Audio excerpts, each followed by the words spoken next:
to that portion of the show promised. He does not do frequent interviews, barely ever does them. As a matter of fact, that really goes for both of these gentlemen. I now would like to bring on Mike Rogers and Travis Walton. So let's do it one at a time and be sure we can get them planted properly. First, let's go to Mike Rogers. Mike, are you there? Yes, I'm here. Okay, you hear me okay? Yeah. All right, good. Let's see if we can bring Travis on. Travis Walton, good evening. Are you there? Yeah, I'm here. Oh, excellent. We've got you both just fine. All right. I don't know where to start. I sat down and watched Fire in the Sky again and took notes this time. And so I guess I'll kind of move through it the way they did, except I would like to not do it the way they did, with the flashback in the beginning and then the story taking up. Mike, you had a government contract of some kind with the Forest Service? Right. What was that to do?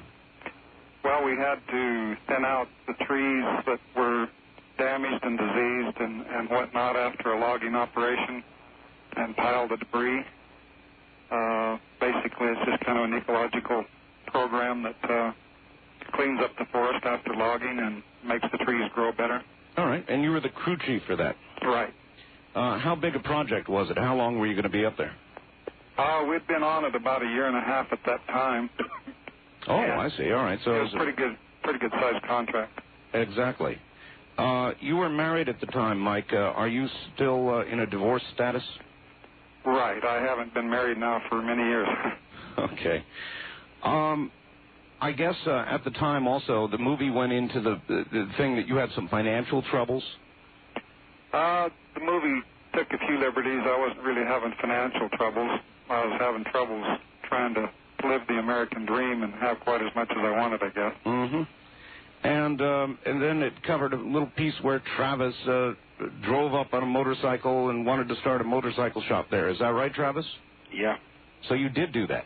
Well, we had, various businesses we thought we might get in together, but, the motorcycle thing was more kind of my idea. I don't know that Mike and I had plans together. So the movie at least was pretty true in that area? Yeah, I was kind of into motorcycles at the time. All right. Still am, I guess. Yeah. Scene shifts, and you guys are on the way up to the mountains to do the contract. And on the way up, Travis, you got into kind of a bit of a friction with Alan Dallas. Yeah, well, he was kind of a wild guy, and he'd had a little friction with probably several of the guys on the crew at various times. You guys arrived okay at the work site then, worked all day, left the work site around dark. Was it already dark when you left? Well, not quite dark. It was getting dark. The sun had gone down, and it was darkening. Okay. Then you, on the way down, I guess, you both saw something, some sort of glow or fire in the sky. The way the movie made it look, I've seen fires at night, and it looked just like a fire in the distance, kind of lighting the horizon. Is that about right? Well, we could see it through the trees, and, first we didn't know really what it was. We thought it might be a forest fire, but it was more of a golden color rather than a red color. And then it apparently moved? Well, did it look like a fire was spreading, or did it look like just the whole thing was moving? We were just puzzling over a lot of different things. Nobody really talked about it while we were looking at it because, there wasn't that much time. We saw it, and, I heard the guys kind of one by one fall silent from, the various conversations that were going on. So I assumed that they were all looking at what I was looking at, but nobody said, started analyzing out loud what it was. There was more, what was going on inside of our heads. If you'd have had to guess then, would you have said fire or plane crash? Well, it was puzzling, because at first I was thinking fire, but then the light seemed to be coming from higher above. I knew the ridge top was just a little bit above us, but this was from higher above that. So that's the reason the plane crashed. Maybe it was like hanging up in a tree or something. And I guess we ought to identify exactly where this was. Where was your work site? It was the highest area up on the Mogollon Rim, forested region up in the mountains of Arizona. Mm-hmm. And so you were at about what altitude, do you think? Oh, I don't know. What do you think, Mike? 7,500 feet. 7,500. Oh, you were way up there then. All right. Then in the movie, as they always do in movies of this kind, the radio started to go crazy. Is that also accurate? Well, we didn't have a radio on at the time. Just. So that's a little dramatic license they took then? Yeah. Yeah, okay.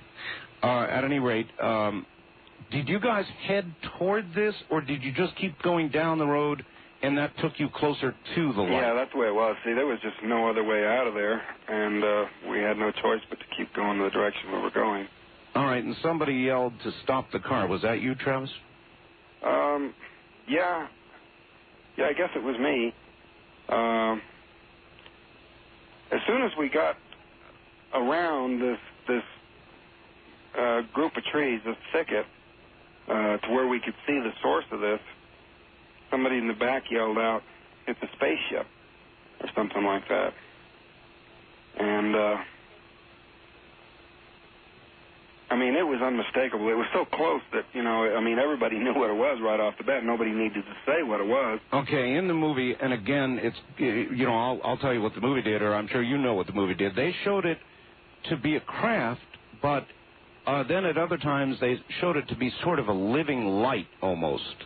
Did they get that right, or how would you describe what you saw?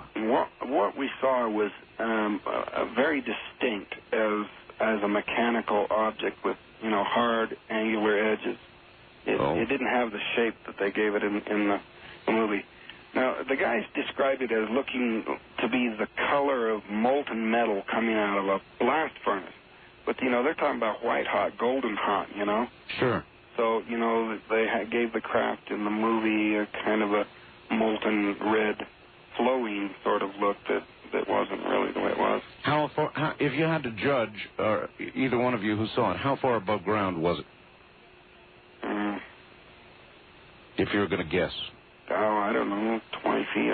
20 feet? Oh, that's not far. In other words, it was way down below the tree line. Yeah. Oof. So that's close. That's a close encounter, all right. Then the movie, Travis, shows you getting out of the truck. Is that right? Yeah. I was thinking that this thing was just going to zip off and be gone. The way it is when you catch sight of a wild animal in the woods, you're just going to glimpse it and it's going to be gone. And so I was in a hurry to get up to it before it left.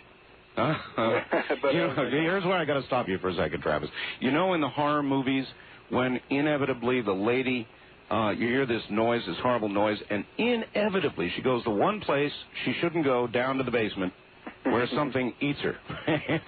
So, in other words, here you are with a pretty frightening thing going on, a ship hovering, 20 feet above the ground or something, and you get out of the truck and go under it? It's kind of a crazy impulse. When you think back on it now, can you remember what you were thinking when you did that? Well, I was kind of given to impulsive behavior back in those days. It certainly, changed me, and I'm not that way anymore. But, at the time I was just thinking that, it'd be gone, and I'd miss a chance to see it up close. And plus, the guys were really alarmed by what I was doing, and they were yelling at you to come back to the truck. Yeah, they were, and getting pretty excited about that. So, that kind of egged me on. So, okay. But I was having serious misgivings because as I got closer to it, it didn't take off. I understand. Was there any noise? Yeah, it was a very strange sort of a sound, kind of a high-pitched, cyclic sound with some real deep tones that just, seemed to be so deep you almost couldn't hear it. Would you describe it as real loud or just there? Well, it was just there. It wasn't tremendously loud at first, but then when I got closer, and it suddenly got louder and it started to move, and it rose up a little bit, and that really scared me. And they're still yelling at you, Mike. I'm sure you're still yelling at them from the truck, right? Oh yeah. Did you Is your recollection of it, Mike, like his regarding the craft itself and the noise? Oh, yes. Yeah. In fact, there's little difference, if any, between all the guys that were there in the descriptions of everything concerning it, from its distance to its size to its look and the sound that it was giving off. Okay, at this point, there's what, 6 of you in the truck? There was 6 in the truck, yeah. 6 in the truck, and Travis 7. out there under the craft. So there's Travis under the craft. How much time went by, Travis, before your memory either ends or that bolt of light hit you? It was just seconds, because as soon as it started to move, I jumped for cover and resolved. I made up my mind to get out of there and get back to the truck like they were saying. Mm-hmm. And as soon as I raised up to go, wham, that's when I went out. Just at the very moment common sense overtook you. Now, in the movie, it showed this bolt of light that came down and literally threw you up in the air. Is that accurate, or is that dramatic license? So what they did there in the movie didn't quite look the way it actually happened. In fact, the movie didn't make it quite dramatic enough. The movie did some things that were a little exaggerated. In other places, they under-exaggerated, and that's one of the places where the movie didn't make it as dramatic as it was in real life. The thing that hit Travis, whatever it was so powerful that it blew him back like an explosion. It didn't gently lift him up and throw him back like that. It was his going backwards was the result of a very hard blast of some kind. Like I've described it many times as like a hand grenade going off in front of him, and he was blown backwards, literally. Wow. And Travis, is that where your immediate memory ends? In other words, were you out cold? Yeah, I just kind of felt a numbing sort of a shock, but it was just, I was out instantly. Out instantly. All right, then at this point, we shift back to you, Mike. There he is, laying on the ground. Looks like he's been blown up by something. And that's when the panic hit the fan, I guess, with you guys. At least that's what the way they showed it in the movie, and I can imagine that's the way it was. What did you guys think? The movie depicted that real well right there. It's almost identical to what happened afterwards. I mean, total panic. It wasn't. I don't even know if it showed in the movie 2 or 3 seconds before I hit the gas. I think I hit the gas more or less immediately seeing him hit the ground. You thought he was dead? Well, he looked dead flying through the air, and he sure looked dead when he hit the ground on his back. He didn't even flinch, didn't make a motion when he hit the ground. Okay, so it rolled up around him, and we were headed down the road. I can imagine you were, and you say it was almost immediate. You didn't want to end up like you thought he was. Right, it was a panic situation. All right, so then they showed the truck just careening down this road. I don't. How fast were you guys going? Do you remember? If they could have actually taken footage of that truck going down the road, it would have looked almost exactly like it did in the movie. Wow. And then careening is the right word, hitting things. Oh, yeah. Mm-hmm. Oh, really? Smacked the mirror, busted the mirror off, There were actually humps in the road, which they didn't show there, humps that were bulldozed up mounds of dirt to prevent erosion. And every time I'd hit one of those things, the truck would go flying. Oh, mackerel. And, crash down on its shocks real hard. And all right, yeah, it was a real crazy panic flight. How far down the road, still going down the mountain, right? How far down the mountain did you get? How much further away from the scene did you get before you started talking about stopping and going back? Probably not even a quarter of a mile. Me and Ken Peterson, who was sitting right next to me, the one sitting between Travis and I on the front seat of the truck, he was the next oldest to myself. He was only 2 years younger than me. He was 26, I was 28. Mm-hmm. And he was like the next oldest. Travis was actually 4 years younger than that. But Ken and I both seemed to realize about the same time that, here we are flying down the road like this. But it was like, as soon as I could see that it wasn't following us, as soon as you could tell from looking in the rearview mirror and the other guys looking back and It's not following us. Whatever it is, it's still way back there. We've got a quarter of a mile distance between us. In fact, in the trees, we've lost sight of it. And then it's not quite so panicky. It's like, what did we do? We left Travis back there. Yeah, in a way, you're like Travis. Common sense returned about a quarter mile down the road. Right. So it hit both of you really the same way, utter absolute panic. I do understand. And so then you finally stopped the truck, is that right? Yeah, did stop the truck a quarter mile down the road. Just hit the brakes and stopped. All right, both of you, hold on 1 second. We'll be right back to you. My guests are Mike Rogers and Travis Walton.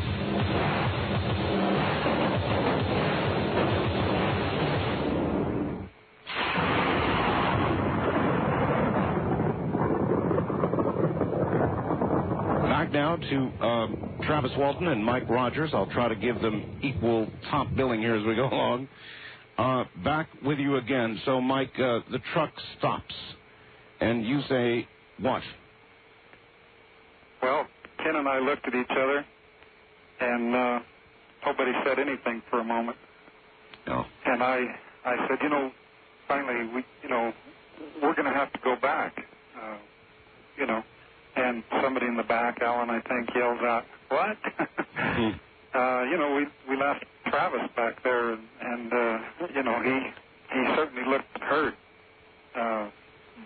We need to go back. And, of course, a quarter of a mile down the road, it didn't take very long to get there at the speed I was traveling, and this is not something that took well. We started arguing about this, and after a couple of minutes, we got out of the truck, all of us but one, I think, and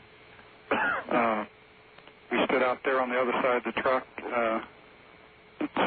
away from this thing, because I'd made a left-hand turn, and now this thing was looking back to the north and across through the forest there, and I really couldn't see any light or anything at all.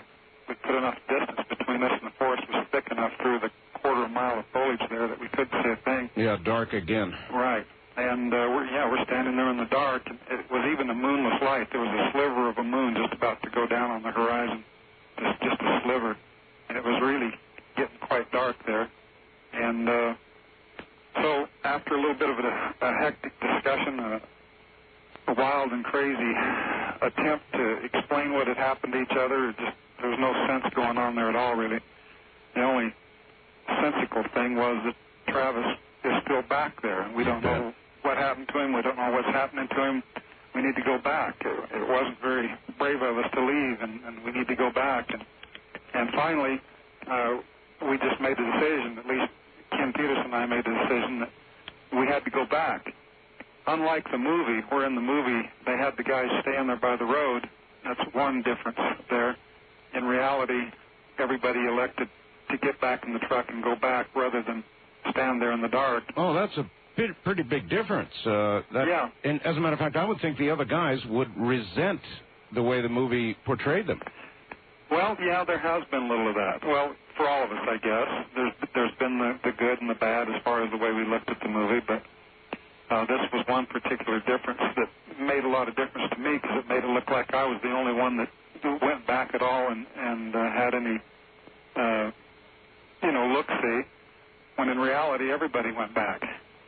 And one thing that made it easier for us, and I think was kind of the reason why we just went ahead and went back, is because as I was rounding the truck to get back in my door on the other side of the truck, and the other guys are getting in, we looked back over in the direction that this thing had been, and a light. This thing never really got above the treetops. You could see the light finally, and it lifted up and streaked away to the northeast. Oh, just my a streak. God. Well, now, see, they missed that one in the movie, too, really. Uh-huh. So you're saying the craft, and you were how far from it? Still a quarter of a mile away. Quarter of a mile away, and you saw it lift up and streak away at this point. Right. It was so fast, and, you couldn't see it clearly because you're looking through the trees. Remember, these trees right next to us are reaching to the sky, and there wasn't any way that you can see anything clearly, but you can see through the foliage. You can see this light a quarter of a mile away raise up and streak away. Wow. And all right, so at this point then, everybody piles back into the truck, and you go back up the quarter mile to the site where you last saw Travis. Well, there was a little more discussion that went on there, but it takes a long time to explain these sort of things. But yes, we did go back, and it'd been maybe 15 minutes at the most before we actually went back to the site. All right, gentlemen, here's where you get to take a rest. We'll be right back with you, all right? You bet. All right, both of you stay right there. Stay planted, everybody. I've got guests. Mike Rogers, who was the crew chief, along with Travis Walton.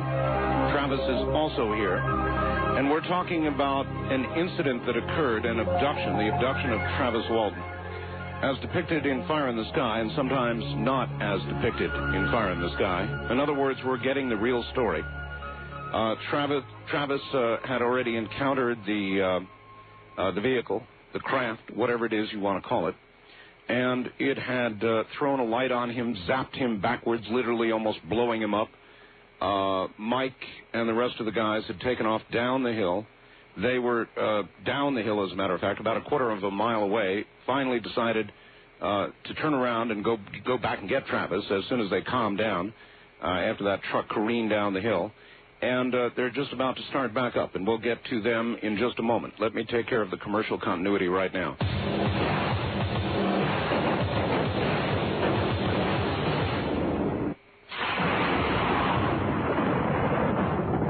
Back now with Mike Rogers and Travis Walton. Welcome back, both of you. Yeah. Okay, Mike, so here you are, I guess, headed back up the hill with everybody in the truck. You're going to find Travis. And I take it you go up a little slower than you came down. A lot slower. Yeah, we headed back up there, and very, very slowly, very cautiously. We were still in a mild state of panic. I mean, it wouldn't have taken much to cause us to turn around and run, but we were headed that way, and we did get back to the site where this had happened. Upon doing so, since the thing was gone and there was no trace of it, it took a little bit of time to actually make certain that we had the right clearing. But once we had done that, and we're certain we had the right place, and we're sure that we were in the right spot, we took a flashlight out of the glove box and shone it around there while we were still in the truck. Not seeing anything, shone the flashlight into the clearing where Travis had fallen, and he wasn't there either. No depression in the ground like in the cartoons, you know, a Travis Walton depression in the ground? Well, nothing like that. This was 90 to 100 feet away where he fell, 90 to 100 feet from the road. Right. And so, you couldn't have seen a depression from that distance. But there was a slash pile, a pile of logging debris there in the middle of this clearing, which Travis had been standing next to when he had gotten hit. And so we used that as kind of a locating device, and he wasn't anywhere in that clearing that we could see. Brother. So we just shone the light around for a while, still being very cautious, very timid, frightened, completely mentally overwrought. Just, emotions were at a high point. You were probably in a state of shock. Oh, yeah. I'm sure that we were. I mean, I know what shock has been explained to me like, and I was definitely in a state of shock, and the other guys later on explained their feelings of it similarly. But we eventually pulled the truck up into the clearing where the headlights of the truck shone right into the clearing and right where Travis had fallen. And then there was another discussion that had to take place about getting out of the truck and looking around. And again, it was a unanimous decision that everybody do it together. Rather than me or Ken getting out, everybody decided to go with us rather than stay in the truck alone. Mm-hmm. So we were all walking around out there, but we were all very close to each other, shoulder to shoulder. Sure. 6 men, and just as close together as they could get. I understand. And we had the one flashlight, but we walked up and down the ridge. We looked for everything. The only tracks we could find, which were barely visible in the pine needles intermittently, heel mark in the edge of the road that I saw before we got out of the truck. And then, you could see the pine needles were disturbed there where Travis had fallen, where he had stood. But that was the only sign of him. There was nothing else there. And there were no footprints in the road leading out. But, from what we saw of the way that this thing hit him and how he flew backwards and how he hit the ground, it was pretty unanimous feeling among us that he wouldn't have gotten up from where he lay, So he had to be taken. Yeah. Well, everything put together, all this put together, it made that very strong. And by the time we left there to head back down the hill to notify the authorities, we felt that he was taken. I mean, it was a real strong feeling. We had no other explanation. And we know that he didn't walk out of there. We know that we didn't feel he was hurt in the first place. He looked dead when he hit the ground, and we were certain that he had been abducted. All right, so you guys drove back to town, probably half in a state of shock the whole way, and reached this cafe gas station that they showed in the movie. Is that accurate? Fairly. There wasn't a lot of people around. Like in the movie, they added more people and whatnot into that. But what actually happened is that we stopped there. In fact, on the way into town, I wasn't the one that actually made the call. I guess they just chose to use my character throughout the movie there in certain places. They do things like that to simplify movies. I understand that. So. And because you had been the crew chief, so in certain, they would imagine that you would act in. Who did call? Well, a guy who they even changed his name in the movie. His real name is Ken Peterson. In the movie, they called him something else. I don't remember right now what it was. Had you guys made a decision, all of you, that you would call? I mean, you knew. No, that was the problem. I would have called normally, but I was against it. I didn't believe that we would be believed. I thought that we should report it as a person in our crew missing. Somebody got lost, and try to get somebody to help us search for him. In fact, I didn't even want to notify the authorities. I thought we ought to just get some people. I didn't have a deliberate plan in mind, or just go up and find Travis. Yeah, I just knew that we needed to look for him before the authorities were notified, because I just knew that they would not believe this, Yeah. And that was my feeling. So this was a discussion on the way back into town. And so by the time we got there, it was Ken Peterson that called, and the reason he called was because he was very firm. He was the guy in the movie that was, even though they changed his name, he was depicted as the choir boy, the steadfast... the church-going fellow. The church-going choir boy, right. Yeah. Never told a lie in his life, and that's a very accurate description of Ken Peterson. And he was very adamant about reporting this to the authorities. He wouldn't take any other thing for a way of doing it. I mean, he was firm on that entirely, and so he's the one that called. And he called... He didn't know who the authorities were, but the call that he made there in Heber connected him with the Chuck Ellison, who was a local deputy there, Navajo County deputy. Right. And he's the first one we talked to, and then after talking to him for a while, and I don't think that Chuck Ellison believed it at all, just like I suspected. But after a while, an hour later, after Chuck Ellison had notified the county seat, the actual sheriff, who was Sheriff Marlon Gillespie, came down with another man, an undersheriff, Ken Copeland, with him. So there was nobody named Blake Davis? No, that was a composite character. Yeah, okay. And Lieutenant Frank Waters, also composite? Exactly. Mm-hmm. All right. See, there were a lot more law authorities altogether involved, and to get all those people and their real names in there, there was composite characters. I've got you. That was done several times in the movie, because the movie involved a lot more characters everywhere along, and they had to simplify that, I guess, is the only explanation I know of, but it makes sense that they would do that. Well, there was one point there where, I guess just before the law arrived, you said, look, we're going to stick with our story, or somebody said we're going to stick with our story. Was there a general agreement to do that? Well, it's funny. I think the movie was trying to play kind of a murder mystery type of thing to the audience.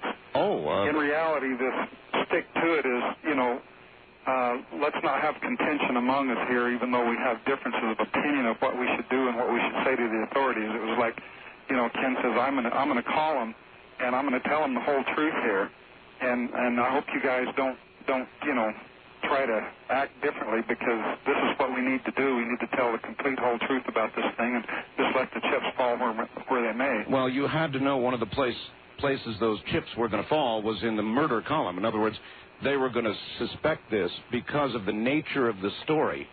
There was no way not to. At the time, I really didn't have that in mind. Because we did not know what happened to Travis exactly. We had our own feelings about it, but we certainly didn't know that he was going to be gone, or especially for as long as he was. There was no way I could foresee the future at that point, and I wasn't concerned at that point with the way it eventually turned out, the accusations of murder and everything. To me, it was just, we shouldn't tell them the whole thing right now because they're not going to believe it. I felt that they wouldn't even come and search for him if we told them about the UFO. I know.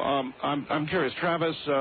I don't mean to leave you out, but this is the part where you're left out. Travis, when you hear all this now, about all that went on and what they thought and what they did, I know that after the whole thing, you felt, according to the movie, some resentment that Mike and company didn't stay there and try to get you, that they took off. When you hear all of this now from Mike and others, what goes through your mind? I mean, do you suddenly understand, or do you still feel any resentment? Well, I felt less resentment than Mike might have believed for a while. I mean, back when this happened, Mike, every time he was interviewed, somebody would ask him, how could you go off and leave your friend like this, So they were really dumping this load of guilt on him, which really added to the sort of feelings that he was getting from my family, during the search and things. Sure. So it was kind of a blame situation that came about, and he kind of misread me as feeling that way. I don't really, I've always said, excuse me, that they. They did what they had to do. Yeah. That, in a similar situation, I can't see that it would have made any sense for anyone to have done any different than they did. Jumping out to the end of the movie for a second, or the story, was it a year and a half that you guys really didn't see or talk to each other? Was that accurate? Yeah, but, there were some other things involved there, too, but that was a part of it. Mm-hmm. Did you really get together, the two of you, at the end, as they showed, go back out to the area? We've been out there a few times. Few times. It's something I try to avoid. All right, back now, Mike, to you. So this went on. There was 5 days of pure hell. I mean, Travis was gone for 5 days. What happened? You talked to the police the first time, I guess. They arrived, and you started telling them this story. Yeah, it was a very harrowing 5 days. Believe me, it was the worst 5 days of my life, and it didn't get much better the next several days after that. But the sheriff, although he's always held a line publicly that he's skeptical, I think he was the only one of the 3 police officers that we met with that night that gave us a glimmer of hope. He partly believed, at least his mind was open to the possibility that what we were saying altogether was true. Well, here's a guy who probably knew you. It's a pretty small town there, and he knew your characters, so... Well, in reality, he had actually had a sighting himself not too long before that, a few months or years before that. And I guess from what I've heard, this was what made him at least open-minded to the possibility. He never just totally believed it, but it left him open enough to where he could take what we were saying serious to an extent. Sure. And it made it possible for them to go out and conduct a real search. Which they did. I guess the movie showed helicopters out. Oh, yeah. It was... dog teams, the whole thing. 4 days worth of searching altogether. How many men were involved in that? Oh, gosh, 50 to 100. I don't know how many. I'd just be taking guesses. I don't think anybody knows that actual figure, but it eventually involved aircraft and helicopters and dogs and. You know, what's funny about the search, the one thing that I always bring up about it that the movie never showed, is that this search was so thorough that these guys would come back from a jog out and around with their hands full of debris that they had found in the woods. Mm-hmm. Everything from pop tops to beer cans to old oil bottles, you name it. Old pieces of logging equipment, pieces of cable and whatnot. They literally slicked those woods up, and they'd come back and throw them in the back of the pickups, and they had piles of debris there that was gathered up. This is how thorough the search was. They were looking for every little speck or clue that they could find and managed to clean up the forest in the process. And I thought that was kind of funny. I always have since then thought that was kind of an interesting little part of the whole thing. Well, it's interesting because they didn't find even a trace, did they? Right. Not so much as a footprint. Wow. So Travis was gone. In other words, he wasn't, there's no way we could imagine he was conked out, unconscious somewhere in the area. They'd have found him. That's right. He would have been found. That's really the truth of it. Well, all right. So they didn't find him. Were you up there during the entire time of the search? Not every single hour of it, but yep. Almost. All right. Meanwhile, back in town at this point, how many people started thinking that you had, the wild one, they called him, I think Alan Dallas, right, had dispatched Travis?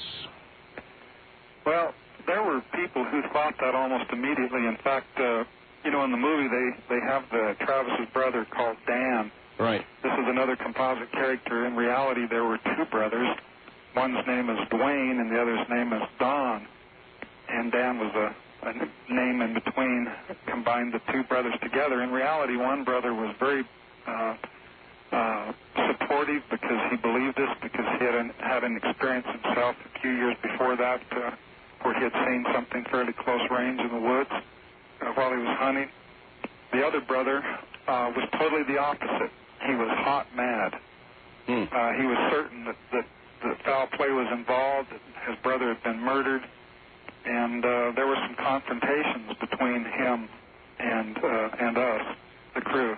Well, I'm sorry to say it, but I have sympathy with that. I mean, if somebody, by the way, you too, I've seen a craft myself, so I have a lot of sympathy with the story you're telling, but if you came back with a story that, sorry, your brother's gone, may be dead, we saw him hit, he looked like he was dead, and it was aliens, that story's not going to go down real easily.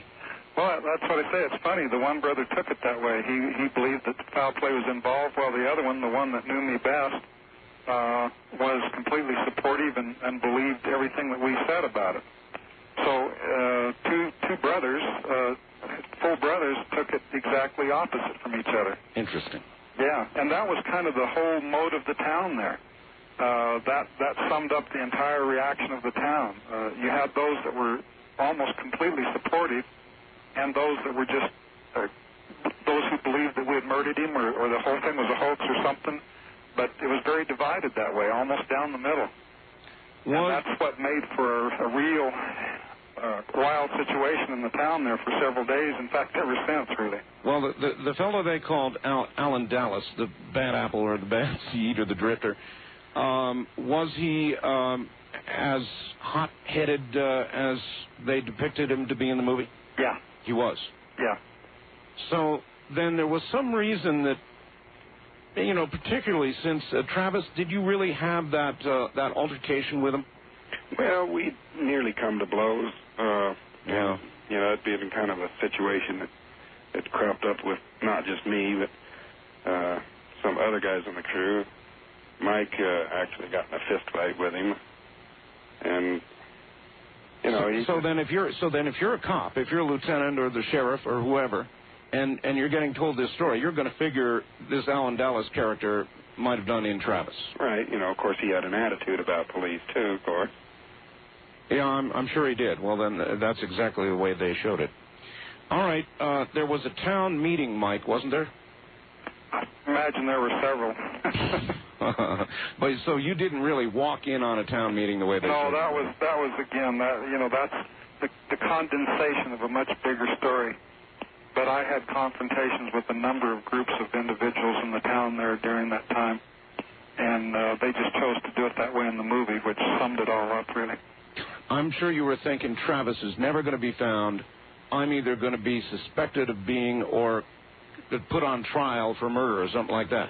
Yeah, by the fourth day of the search, by the second day of the search, those accusations were beginning to arise, and by the end of the fourth day of the search, they were hot and heavy. It was full-blown, yeah. All right, you two, hold on just a moment. We'll be right back.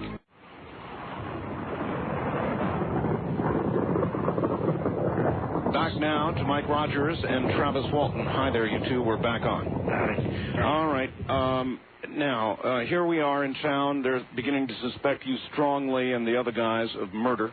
Maybe Dallas, maybe all of you. They don't know, and they keep asking questions. At some point, according to the movie, they wanted you to take a lie detector test. Is that right? That's right. I imagine you thought pretty hard before you decided you'd take it. Well, not really. We all knew that we were telling the truth. There was no doubt of that. And we certainly knew we didn't murder anybody. And they wanted us to go down to the county seat, which we did the following day. And they had it all set up for us. They had a lie detector man up from Phoenix, DPS, State Police Polygraph Operator. His name was Cy Gilson. And he looked like a mean guy. Yeah, and you know, in the movie, they made him look like Mr. Friendly, and everybody said he's the best, you'll be happy with this, and all the rest of it. Today, he sort of looks like Mr. Friendly, 20 years later. But back at the time, he looked pretty stern, and he acted real stern, and he was very intimidating. And there was a little conference that went on before these started early in the morning. It was a Monday morning. Mm-hmm. And he really had us intimidated pretty bad there, to the point to where after he went to set up the machines for the lie detector test, some of the guys, including myself, were feeling just a little bit uncertain. We were a little bit afraid that just by the way this guy acted and the intimidating manner in which he talked to us there, we were afraid maybe there was some government involvement. Oh. But it turned out that just wasn't true. It was just simply a feeling that we had that maybe this guy had been bought off, and we were all going to fail these tests, even though we were telling the truth. Well, that's what I would have been worried about. That I would feel intimidated, probably like Cato Kalin in front of Marcia Clark or something, and my pulse would start racing, and the machine would say I'm lying. Yeah. that about right? Well, no, we weren't worried. We knew we were telling the truth. I had no idea how polygraph machines worked. We just were basing our feelings entirely on his attitude. He was a very stern guy and very experienced, obviously, and it was just the way we felt because of the way he was acting. It made us feel very intimidated, and we felt like he was being too skeptical. Mm-hmm. He was acting extremely skeptical. And he'd pop me on the back of the arm with the back of his fingers, on my arm with the back of his fingers. And he'd say, "You're not lying, are you?" And pop me on the shoulder, Boy. I'd be thinking he's trying to get the graft to spike. Well, he had us intimidated. He definitely did. And all right, well, so you all took it, and, the impression I got from the movie was that one of them was inconclusive, but that the others had all passed. Yeah, and the inconclusive one, of course, was Alan Dallas. But not because he wasn't telling the truth. Him being the person he was at the time and involved in a few more things than anybody actually knew at the time, He might have been afraid they were going to ask him something he didn't want to answer. Right. Mm-hmm. He was really on the spot, and he was concerned about being in that position, and I guess that something happened. Never have heard the complete explanation. But, these lie detector tests, it's not just like they ask you a series of questions once. They actually go through it at least 3 and maybe 4 and even 5 times. Mm-hmm. Each test actually involves several series of questioning. Each series of questioning is pretty much identical, but the whole thing altogether per person took 2 hours or more. Oh boy! So you really get grilled, and so you don't just go through the thing one time. What happened is Alan had gone through like 2 run-throughs of this thing, and somewhere along the line, and more or less in the middle of the testing series, something happened between him and the examiner where Alan got mad, thought that indeed this guy was bought off by the government for some reason, and that in combination, that feeling because of something that the examiner had said to him. And so he gets up and he pulls himself loose from the machine and he stomps out of the room and came back. And I think he was like the second one tested. There was one before him, and he had drawn the straw for second, and I'd drawn straws for like fifth or something like that. Mm. So at that point, I volunteered to go in ahead of my scheduled 5th place in line and went next after Alan because I figured that somebody needed to cool the situation down. I knew that we couldn't just all get up and walk out, but because of Alan's anger, because knowing Alan's personality, I figured that his reaction there was more his personality than anything, and we didn't want to have this thing end that way. So I went in next, and the examiner kind of explained a little bit of what happened with Alan, but he wouldn't tell me a whole lot. He just said, well, he thought I was the next one in, and only those guys knew who was in order because we'd drawn straws among us to go, in order.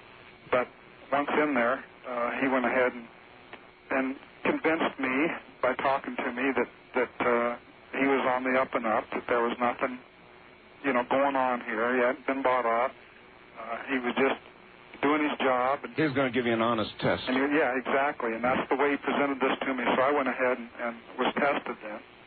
And the whole thing, went normally, and then the next couple of guys came in, and everybody got done. It didn't finish until late that night because it took so long for each one. Ooh, that's a big process. Yeah, the examiner really went through a day there. And then they kind of at the end of that day, they said, well, everybody seemed to be telling the truth, and there was one inconclusive, would you say, is Dallas. I want to clear something up about Dallas before we go on. Travis, Dallas had a cut on his hand? No. No? Well, he may have cut himself at work, but it had nothing to do with any fight that we had. So that was movie stuff. Yeah. They were trying to imply that there had been some fight between you and Dallas where he might have gotten that cut. Yeah, there were theories, about chainsaw murder and that sort of thing. And, the movie went out of their way to sort of add suspicion or questionable circumstances that weren't really there.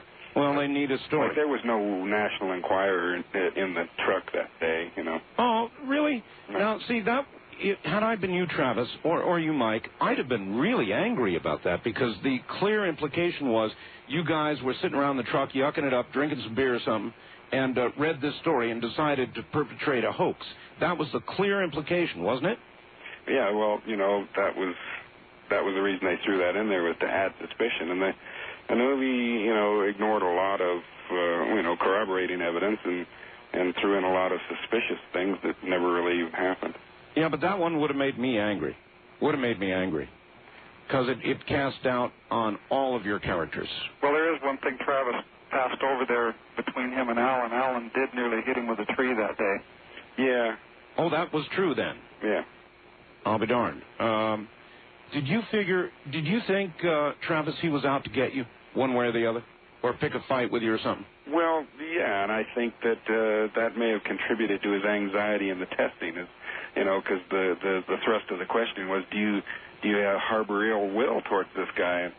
But, even though he knew he didn't kill me, he was in a situation where, if he denied ill will, sure, he'd be lying on the test, and I would show up, And if he admitted it, then they would just fuel the suspicions that were directed towards him, and so I think that kind of added to his anxiety there. All right. I'd kind of like to, Travis, try and ask you about what you can remember. The movie, Travis, showed, of course, very specific things. The movie showed that you were in a cocoon-like area, almost like a beehive or something. Did they take this from your description, Travis? No, they just, as a matter of fact, the script that I was given didn't have that sequence aboard the craft in it at all. It was totally missing from the copy I was given. Yeah, I understand. Travis, what do you remember? Well, there were certain things that occurred in the movie that, sort of symbolized things that I underwent, left you with the same kinds of emotions. But as far as the actual events were concerned, none of it was really there, except in symbolic form. There was no cocoon. There was no... The ship itself looked very clean and hospital-like. It was not all trashy and organic. That's very different. Very, very different. So, you lost consciousness, obviously, when the light hit you. Right. And what is the first thing that you can remember after that? Just pain. I was just coming to, and I was in a lot of pain. And I didn't come to very quickly. It was kind of like in and out for a long time. And I was kind of half conscious and half wondering what had happened to me. I could hear movement around me, and I even remembered approaching the craft, but I figured that I'd been injured somehow and that I'd been taken to a hospital. Were you lying on a table or in a bed? Yeah, I was lying on my back, and there was a light above me. And I know what you mean. You're kind of half conscious, in and out, in and out. I've been there myself. So you slowly came toward consciousness. Yeah. And there was this thing lying across my chest. It was kind of like holding me down. I wasn't moving too much because it hurt, and I felt really, really weak.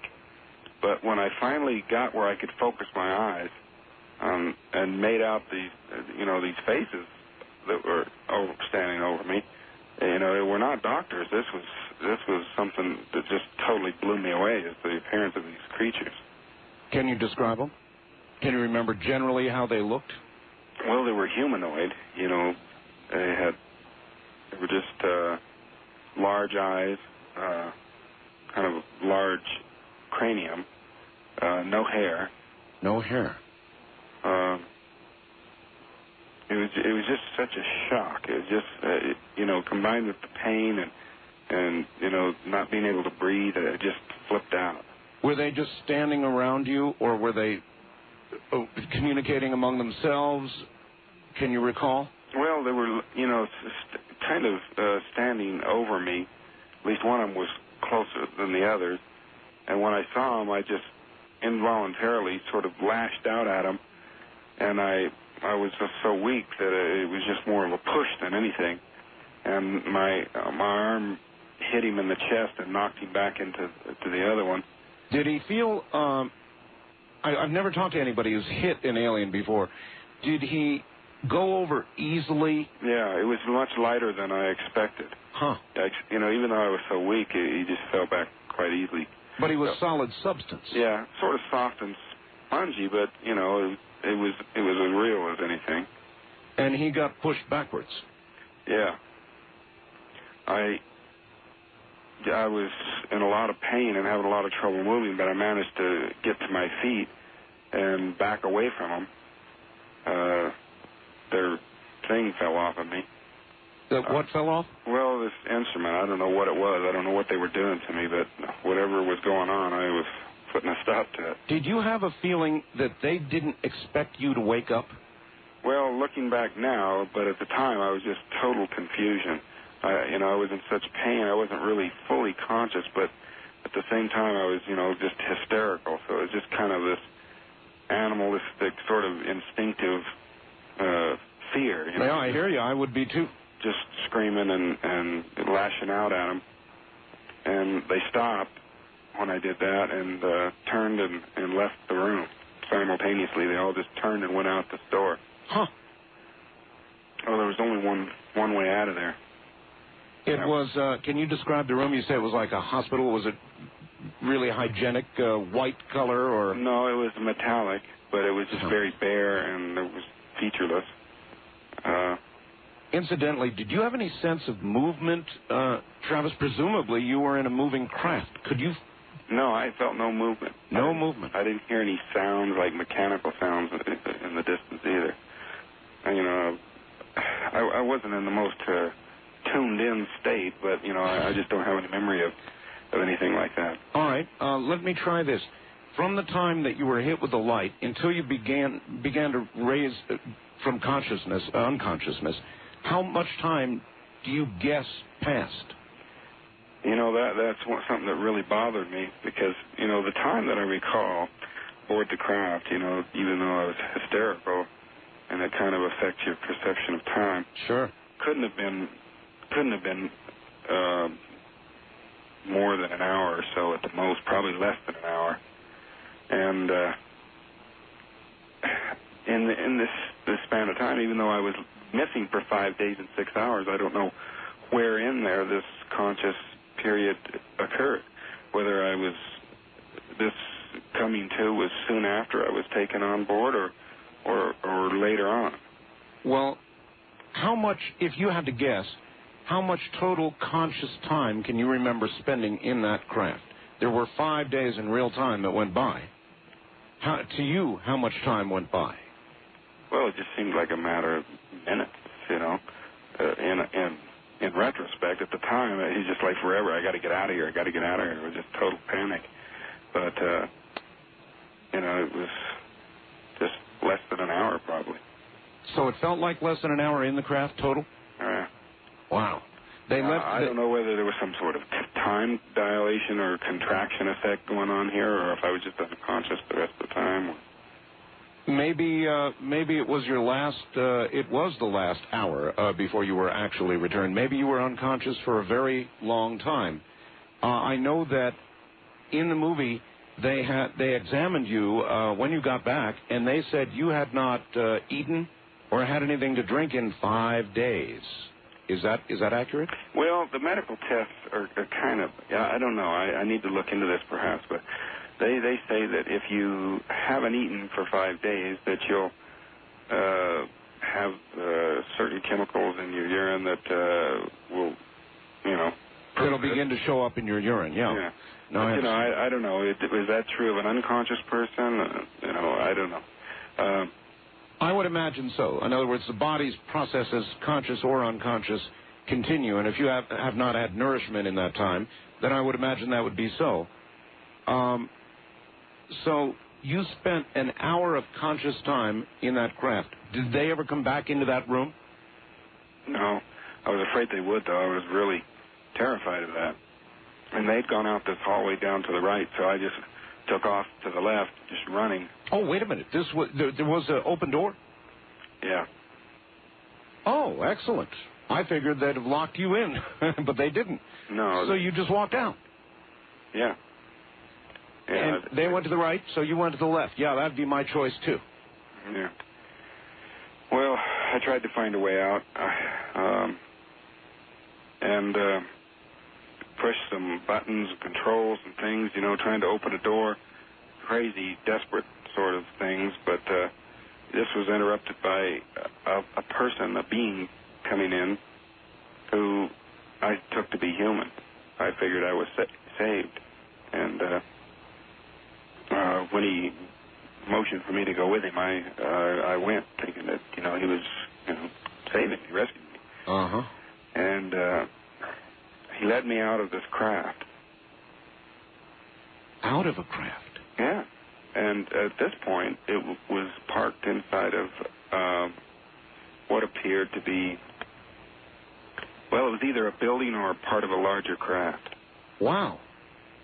And again, I felt no movement, you know. Getting outside of there, the air was much more breathable.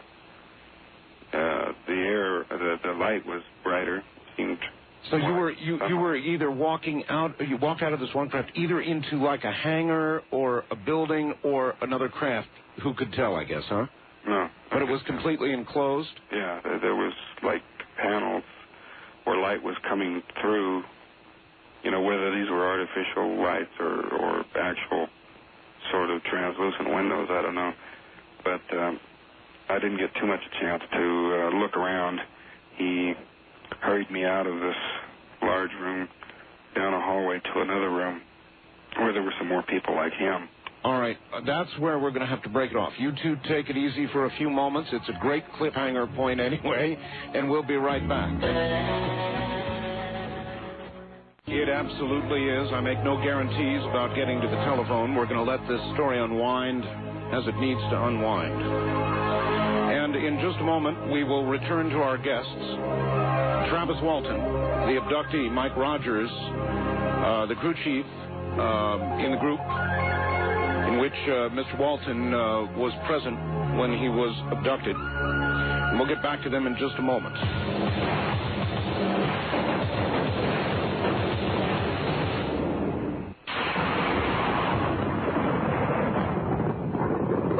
Back now to my guests, Mike Rogers and Travis Walton. Hi there, you two. We're back again. Travis, I just got a fax from somebody in Washington, and they asked the following. Though there are many questions I'd like to ask both Mike and Travis, my main question is why the human-type being, the one who showed Travis the star map, was never shown in the movie.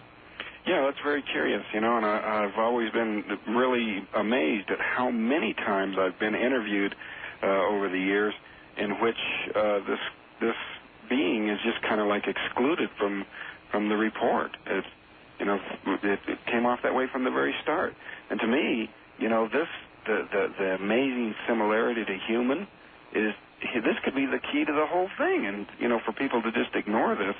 Maybe, Travis, the movie makers thought, gee, how pedestrian or how common to show somebody who looks like a human, and they wanted to just show aliens or alien-looking beings. Yeah. Could that be?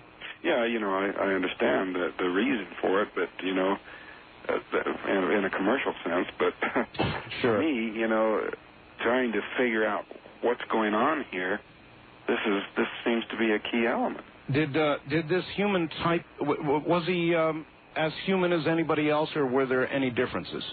Well, there was something odd about his eyes that I never was able to really pin down, you know. All right. Did he say anything to you?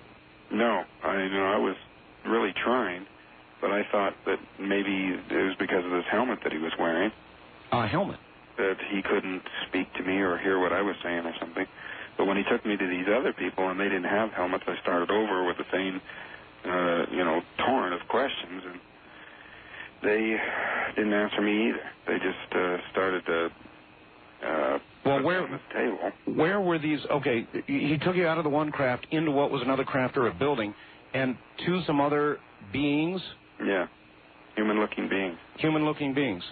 And they just, you know, put me down, forced me down on this table. And I started to try to fight back at that point, and I was still too weak, and there were too many of them. And they put a mask over my face, and I went out real quick.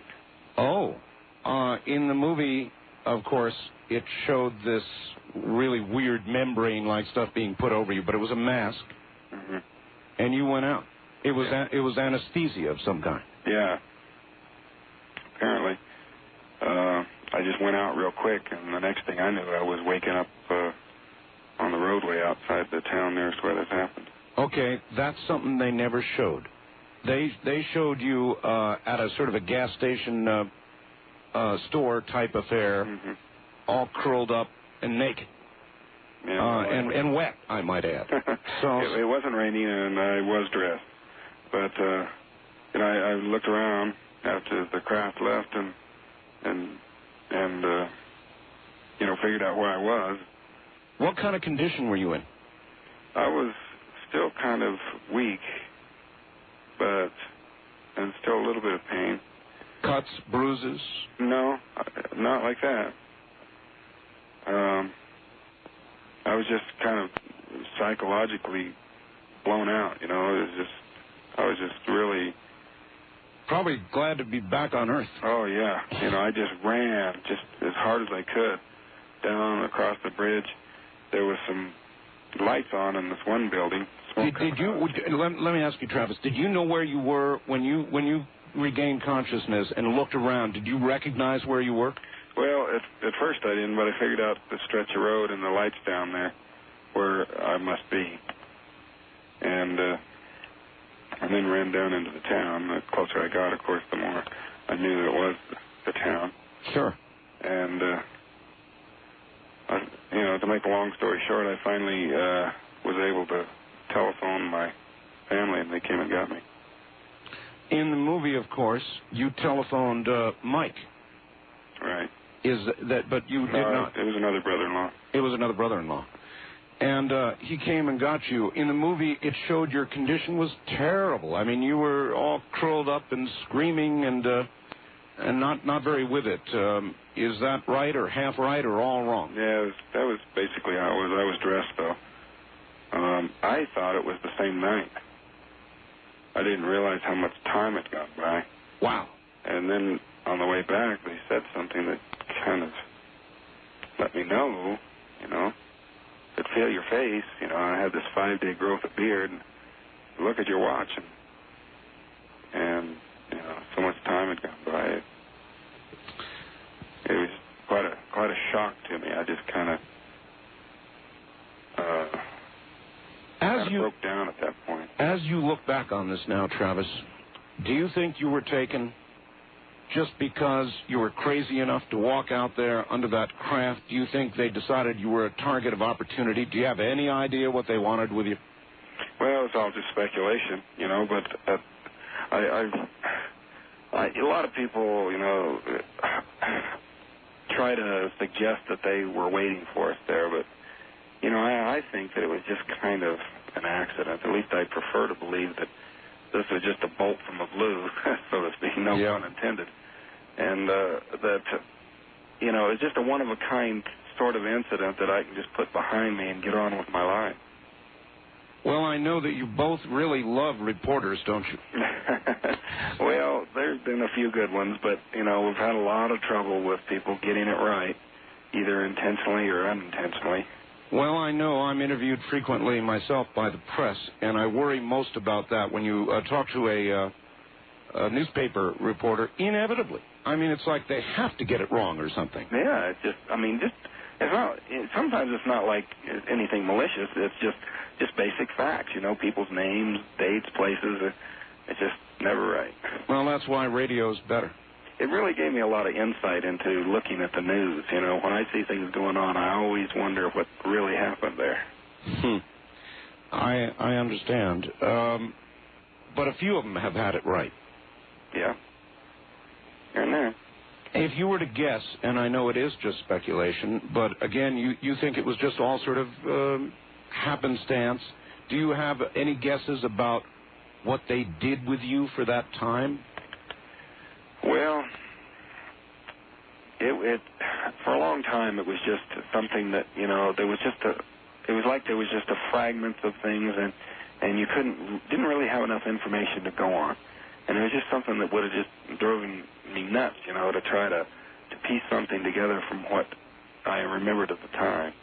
So I just sort of put it out of my mind and tried to get on with my life and live as normal a life as possible and not just constantly delve into it. You didn't end up being consumed by it, wanting to go to a hypnotherapist and get regressed and all the rest of that sort of stuff? You know, I was invited to go to a lot of gatherings and you know, approached by people who had similar sightings. And to the greatest extent, I've avoided that, you know, and just tried to get on with my life. There's a lot to adjust to and a lot to cope with. So. Yeah. When you go through something like this tonight with Mike and you sort of go back through the whole story again, is it like reliving it? Yeah, you know, it never fails to just get me all wrenched up inside. And for a long time, I didn't talk about it hardly at all. But when the movie happened, you know, I was kind of in a situation where, you know, I was being pressed for large numbers of interviews all of a sudden. And I was afraid that it was going to just make me so sick of the subject I never could speak of it again. It would just build up to a point where it'd get worse and worse. But actually, it's kind of had a desensitizing effect on me. Yeah. Even though, it's still there to a certain extent, I do, feel a little easier to talk about it than I used to. All right. Right at the end of the movie, Mike, this is for you. They rolled something that said, and I think this audience ought to know, that another lie detector test was administered, and every single one of you passed. Well, there were only 3 of us that took this new series of tests. What happened was there was a fellow by the name of Jerry Black who caught wind of the movie being made just as the movie was beginning to be filmed back in the summer of 1992. And Jerry Black approached the screenwriter Tracy Torme on the phone at first, and he was trying to get Tracy to cease the movie, to chop it off, because he said that, this whole thing is a hoax. Jerry Black was a personal friend of some major skeptics, although he himself is a believer in the UFO phenomena. And that was his first initial approach to this thing. And then after launching eventually a whole new investigation into the thing, because Jerry Black is a UFO investigator, he came to the point to where he thought, well, what we need now is some new tests, because the first tests, everybody took them, everybody passed, even Alan Dallas, of course, according to the police report that was finally came through after all these years, showed that Alan passed part of the test that he took. Mm-hmm. But what Jerry Black wanted for his own personal conclusion to his investigation was a new lie detector test for me and Travis and Alan Dallas, who he considered to be the lead characters of the thing. Alan, because Alan was not only a lead character, but was the one who had an inconclusive test in 1975. So in February, first week of February 1993, just a month and a half before the movie came out, we all submitted to a new lie detector test, and Jerry Black chose the same state police polygraph examiner, Cyrus Gilson, who then had, 20 years experience, something like that. He had been in it all these years since then, and he was a very experienced examiner at the time in 1975. And by this time, Cy Gilson had worked to develop equipment and machinery that is unbeatable and is computer-assisted in analysis. And Jerry Black was very convinced that the last niche in this investigation was these new polygraph tests. It would, just polish it off. So we finally, reluctantly, but finally agreed to these tests and took them. And Travis, as a matter of fact, took 2. He was in there all day long taking lie detector tests, 2 separate tests with 2 separate lines of questions. I was about to ask that. Travis took one himself. Yeah, well, Travis took one years ago, back in, when right after this happened, and passed it. But this was first time that Travis had taken a test with the state police polygraph examiner. And the new whiz-bang technology. Exactly. Yeah. And we all 3 passed the test to the highest degree possible. And then what did your skeptic friends say? They haven't said anything about it to this day since. The major skeptics have never come forward in the last 2 years to say anything about these new tests. Well, it is widely regarded as one of the best documented cases ever. There's no question about it. Let me go back just for a second to that moment when Travis phoned home, so to speak. And how did you get the news, Mike? It must have been pretty important to you. Here you are, missing a friend, probably accused in the minds of many of having committed murder. And all of a sudden, bang, Travis is back. It didn't happen like that with me. I wasn't the brother-in-law he called. Again, like I said earlier, they kind of used my character throughout the movie for a lot of things. Even though I was present throughout this entire time and a kind of a lead character in the thing, they gave me the role of doing certain things like calling the police initially, and then again being the one that Travis called from telephone booth, you know. Right. No, I understand that you were not the one called, but surely somebody at some point picked up the phone, called you, and said, guess right. what? Well, see, this is where I kind of got left out. Everything that happened when Travis's brother and brother-in-law went out and picked him up, he was actually had already been transported down to Phoenix and was beginning this process of being analyzed by doctors and hypnotists and psychotherapists and every expert that they could throw at him. I didn't even know that he was returned for almost a whole day after he had actually been returned. Nobody had even told me for a long time. Of course, when I did learn of it, you know, I was elated. I was thrilled. I was relieved. You know, and well, you see, what happened at the time was my brother had been watching what had been happening to my mother, and the way the police and the media were just unmerciful. You know, she'd had to be sedated, and the kinds of things that were being done to the family and in the community and everything. And they just felt that, you know, he said, oh, that mob is not going to get hold of this guy. How were they treating it in the media, Travis? Well, you must have read all the clippings now. Were they making a big joke out of it? Was it a murder mystery in the media? What were they doing? Well, you know, it was one theory after another, you know. Of course, right at first it was just a murder, and then it was a drug hallucination, and then it was a transitory psychosis. It was just one thing after another, you know. I'm sure they tested you for drugs. Yeah, the medical tests revealed no trace of any drug in my system. All my psychiatric tests were perfectly normal scores. But, you know, there was no end to the sorts of accusations, however baseless. And, you know, it turned into, you know, a long series of attempts to try to set the record straight. So they got you in Phoenix. They put you in the hospital in Phoenix, huh? Yeah.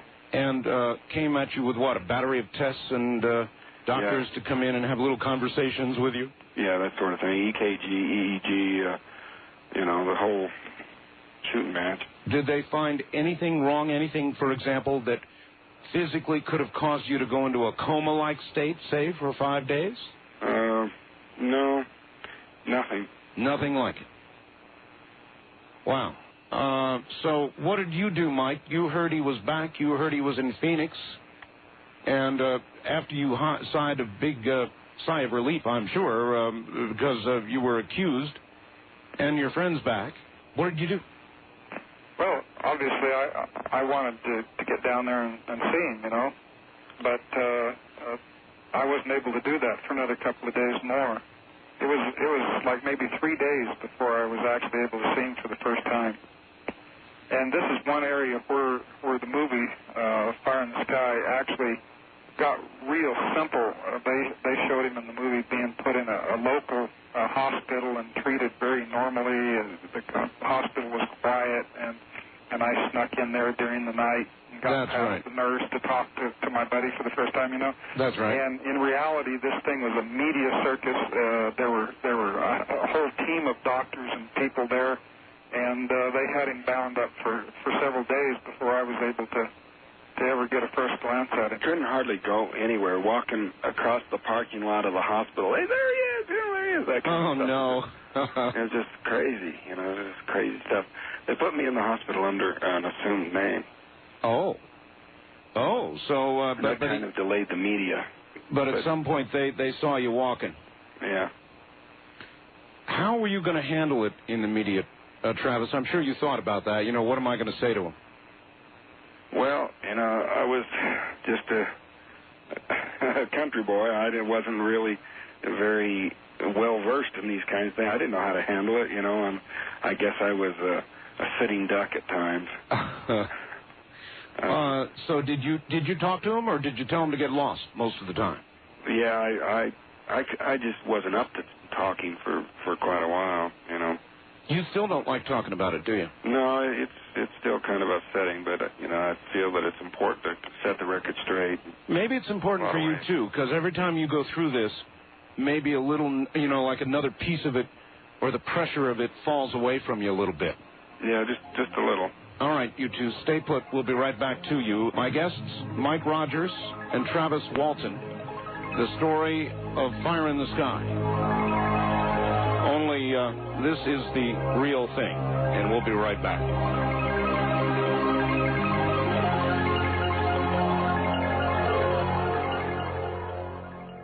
For some craft to come back and for you to then understand exactly what happened and what it means in a larger scheme of things?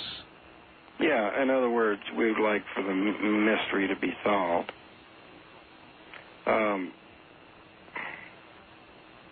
You know, by somehow, maybe not being the person that gets out there and solves it, but, you know, it would be nice for it to be known.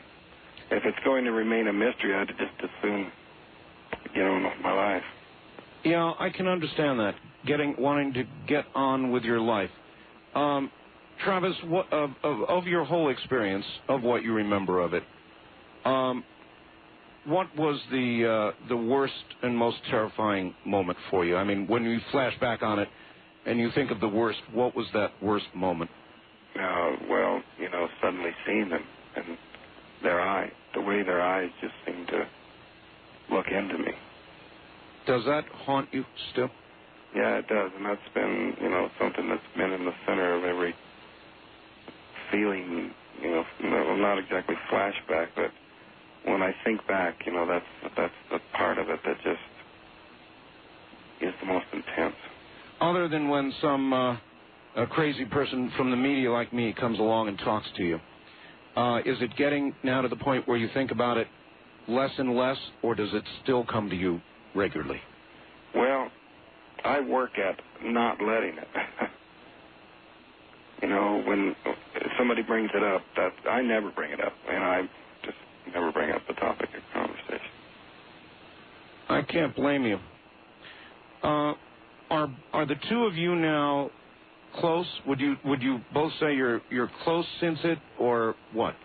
Well, we were close, you know, prior to the incident, and you know, we had a falling out in the interim, but we've kind of patched things up, and we're getting, you know, to where we more like it was before. Were you really close friends? Yeah. Best friends? Mm-hmm. What about the others? Do you stay in touch with them? Have they fallen away? They've just fallen away. Most of them, you know, are in other states, and we, you know, rarely talk to them since this happened. Mike, for you, in the movie, it showed your wife at the time kind of in a crisis and not believing you, and ending up crying and not believing you. Is that about the way it happened? Well, she did believe me. That was, I think they just did that for some sort of personal drama there going on, and kind of an explanation for why there was eventually a split up between us. But as far as her wondering what to believe, that wasn't just her. That was all of our relatives, Travis's family, my family. I think everybody struggled in that way. And my wife at first didn't know what to think. And in the movie, they didn't actually show her saying that she didn't believe me. They just that's right. They believed that by the way they did it. Yeah, they showed her crying as though she couldn't say yes, I believe you, right, or something but like that. She did have an awful hard time with the community, and she was in a personal crisis as a result of that, and that was instrumental in our divorce. Well, I'm sorry. Are you still in touch with your children? Oh, yeah. As a matter of fact, eventually I got real close to my family. I've been close to my children, especially all along. But it's not like my family was taken away from me. We've always lived in the same town. What do you both think now, Mike? Do you think your family completely buys the story? I don't know one that doesn't. Travis, same deal. You think your family buys the story? Yeah. Well, you're both. You know, and a lot of people here in the town, you know, over the years, it's grown more and more in favor of it because as one theory after another just sort of fades away, I mean, the evidence against it comes forward. You know, people are forced to face the facts, and you know, belief has grown. Well, I imagine it would, particularly with the latest lie detector tests. Yeah. the movie did a lot for it, too. And it's partly a personal thing. You know, a lot of people that I meet very often remark that, you know, they're skeptical, but after meeting me, it changes them. And, you know, all of the actors in the movie, you know, said the same sorts of things. Well, it seems to me as though the real story, as you two have told it tonight, is to me a lot more convincing and a lot less trying to throw doubt in the mind of the audience than the movie. I mean, they threw doubt at several places with the tabloid newspaper that never happened, all the rest of it. When you guys sat down and you watched that movie for the first time, how would you describe your feelings after seeing it? Were you amused, upset, angry? Well, you know, it kind of became apparent to me in a sort of a gradual way that how these departures were being made, and I fought against that as best I could, and successfully to a certain extent. You should have seen what they wanted to do. In other words, as the movie was being produced, you had some input? Yeah, but, you know, no power to veto things. I was just able to get them to not do certain things. Every now and then say, hey, you guys are nuts. This didn't happen. Yeah, and I kind of wore out my welcome, I guess, but, you know, I kind of faced the fact that, you know, they had commercial considerations, and they were just going to do what they were going to do. And so when it came time to see the movie, I'd kind of come to terms, at least in part, with some of it. So it was kind of like an emotional reliving in a way that was pretty intense. All right, probably just one more question. I had my own sighting, you two, and I thought really long and really hard before I admitted it publicly because of the job I do. Mm-hmm. And I might not do it again. And I guess that's my question for you. If it had not been for Travis being abducted and you all had just seen this craft, and instead of losing Travis, you'd taken off back to town in the truck, would you have told this story, or would you have kept your mouths shut? I would have kept my mouth shut. That's what if there was any way that I could have, you know, had it totally under myself to decide whether or not to tell what happened, and could see into the future how things would happen and how I would be treated, there's no way I'd say a word about it. I wouldn't recommend that. You know, it's not worth the grief that the world is going to give you. And it has been a lot of grief, hasn't it? Oh, yeah. Well, look, I want to thank you both for telling the story as it really was. And as I promised, I will get both of you copies of this program. Oh, thank you. All right? Thank you both for being on the air with us. Thank you, Art. Take care. Good night. Travis Walton and Mike Rogers. And I hope that you all enjoyed this. I ended up not taking any calls because I wanted to get the story out. I thought it was an important story. These two strike me as very, very honest individuals. And I was very impressed by the story. So I'd like to take a second out to tell you that if you would like a copy of this program, and I can imagine that you would, it's probably one of the best renditions of the Travis Walton abduction. You can get it by calling 24 hours a day, beginning right now, 1-800-917-4278. Once again, 1-800-917-4278.